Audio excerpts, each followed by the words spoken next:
எப்பவும் எதுலேயும் கொஞ்சம் ஏமாறக்கூடாதுன்னு உஷாராக இருப்பேங்க. அதனால் இதில் ஒரு டவுட் வந்துச்சு. இந்த ஒரு சோப்பில் வந்து எங்களுக்கு வந்து இந்த 10 ரூபா சாம்பிள் சோப்பு இருக்கு இல்லையா, இது வந்து 9 ரூபாய்க்கு கொடுக்குறாங்க ஹோல்சேல் கடையில். நம்மளுக்கு 1 ரூபா தான் லாபம்னு சொல்லிட்டு சொல்கிறாங்க.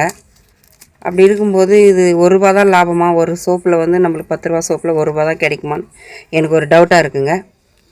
இதை எனக்கு தெரிஞ்சவங்க கடை வச்சுருக்குங்க கமெண்ட்டில் சொல்லுங்கள். ஏன்னா நான் ஏமாறக்கூடாதுன்ற விஷயத்தில் கொஞ்சம் உஷாராக இருப்பேங்க. புதுசாக கடை வச்சுருக்கிறதுனால அவங்க எதனா ஏமாத்துறாங்களோன்ற மாதிரி எனக்கு ஒரு டவுட்டுங்க.